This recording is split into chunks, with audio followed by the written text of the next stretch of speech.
Hello, ladies and gentlemen. I'm Chris Taylor, and I am the advocate of the devil, a man whose view is always askew. At the end of last week's show, I mentioned a few of the people who have inspired me over the years. One of those people is Kevin Smith. From Clerks to Yoga Hosers and everything in between, the man is a true example of someone who made an opportunity for himself and ran with it. After having success in the territory of R-rated bromance movies before the term bromance was even coined, Smith attempted to veer away from the potty-mouthed raunchy comedies and into something a bit closer to his heart. Jersey Girl. Sadly, it was not the success that was hoped for. Starring Ben Affleck and featuring Jennifer Lopez, Jersey Girl had the impossible task of following Geely, another Bennifer flick, and critics around the world panned Jersey Girl as being yet another movie starring two people that, it seemed, nobody ever wanted to see again. It is largely seen as Smith's worst movie, before he became a stoner, and under normal circumstances, I could potentially see why, but here's the thing. Jersey Girl is actually one of my favorite Kevin Smith flicks, and today, I'm gonna tell you all why it doesn't suck.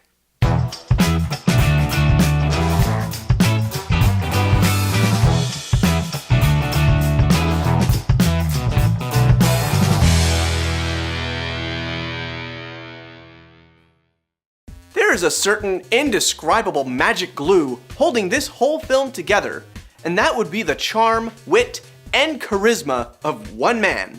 Listen to you, helping out that much with the baby. She's your daughter, for Christ's sake. What the hell am I supposed to do with her? Try acting like her father, shithead. George Carlin, a stand-up comedy genius and a master wordsmith, plays Ben Affleck's father, Pop, in what is arguably his most lengthy, meaningful role on film. Sure, he was Rufus in Bill and Ted's Excellent Adventure, Mr. Conductor on Shining Time Station. He even played the Cardinal in another Smith movie, Dogma.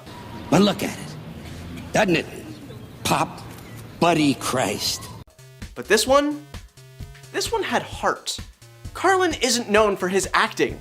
He's mostly known for his biting social commentary and brilliant stand-up bits.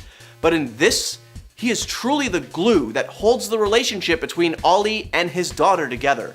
You see the heartbreak in Pop as he realizes his son isn't dealing with the death of his wife properly at the beginning. You see how badly he wants his son to be the kind of father that Gertie needs. And at the end, right after Ollie surprises his daughter and decides not to go back to his old life, that he's gonna stay in Jersey, that he's finally realized his purpose, well... Don't you want to live alone again? Not as much as I don't want to die alone.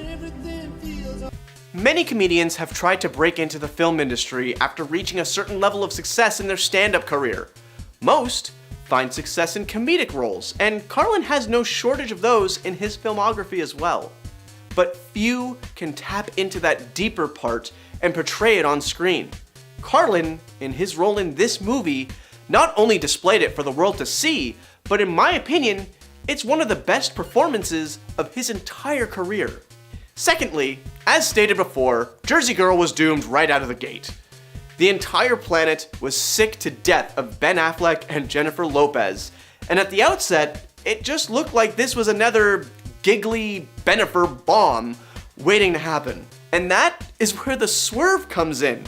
See, it turns out J-Lo is only in the first 10 minutes of the movie. Sure, this is still labeled as a rom-com, but it's less about a romantic relationship and far more about a familial one. In a typical story, you have a boy meets girl, boy and girl start catching feelings, boy and girl overcome some petty difference or seemingly insurmountable turmoil. But mostly I hate the way I don't hate you. Not even close. Not even a little bit. Not even at all. Boy and girl live happily ever after. But this isn't a typical story. The romantic plot is actually relegated to the background, and instead, the focus is on Ollie's inability to let go of the past, of finally realizing that he needs to leave that old version of his life behind and dedicate his time to being a good father. I'm just a guy who'd rather play in the dirt with this kid. Hell, it's even stated near the beginning. His soon-to-be widow points out that he needs to stop being the guy that overworks and is never home to be with his family. And it takes 7 years for Affleck to finally do it. But therein lies the point. Life isn't just clear-cut and easily digestible. Nothing worthwhile ever comes easy. On the outside, this seems like a massive departure in the writings of Kevin Smith. Instead of focusing on two guys making dick jokes and pop culture references, we see a man and his daughter growing, changing, accepting. Gert is only 7, so naturally she's learning the entire way. The first 30-odd years of life is just one big learning experience on what to and what not to do with oneself. But Ollie, he's a grown man, stubborn in his ways and in wanting to get back into the life that he always thought was his true calling. It takes this scene and my final point to finally drive home that his path is a different one.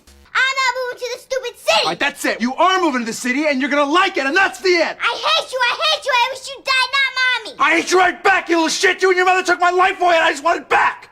The very first time I saw that scene, I got chills. You don't need to be a father to see the power in that scene. A child wants to stay where she's familiar, what she's used to and loves, and a father that yearns for the life that he used to have and a better opportunity for his daughter.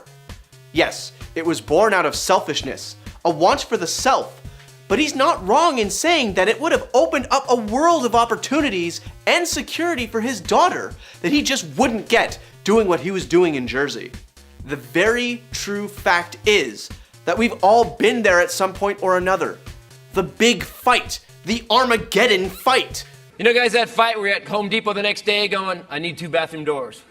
There comes a point in just about every argument where logic seems to fly out the window and passion takes over.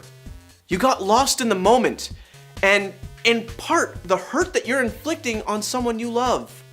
It could be your parents, it could be your significant other, but we all end up saying something that is so hurtful in that moment that you don't even mean. Not really. But once those words leave your lips, it's too late. The damage is already done. Ben Affleck has that moment. There's a pause, and immediately he tries to apologize and say that he doesn't mean it. Although there is a very small part of him that, despite 7 years of time passing, despite raising his young daughter as best he could in the situation he was in, yeah, he did kind of mean it. He could never get back to the life he had before he became a dad, and a single dad on top of that. In my opinion, that was the biggest risk in this movie. A father yelling and screaming at his daughter, saying it's all her fault that he's not where he thinks he should be. It's the one thing that, as far as I've seen, most good parents would never actually say to their child. It's not their fault that the parent had to make sacrifices for the greater good of the family. Even in a divorce, the first thing out of both parents' mouths, usually, is that it's between the mother and father and not the child. And Ben sold it beautifully. The rage, the regret, the pain, all in a matter of a few frames of film. The mark of a good actor is the ability to embody a character that they're playing, to make you forget any other character that they'd played in the past and only see what they're doing in that moment. In that instance, in that moment, that was where I truly respected Ben Affleck as an actor. Being able to, for lack of a better phrase, just go for it. To be in that moment, despite how difficult it must have been to yell at a child like that, his job or not, and just be that character. As I said before, I got chills. Despite overwhelming evidence to the contrary, I do hope I managed to shed some light into why I think Jersey Girl is not the catastrophic affront to filmmaking that some critics may have labeled it at the time. Whether it be in a deeper, more meaningful role for one of the most iconic stand-up comedians of all time, or even just the risk of being such a huge departure from what we've come to expect in a film like this. Kevin Smith made a PG-13 romantic comedy about a man and his daughter. Instead of the typical happily ever after formula, we're all used to.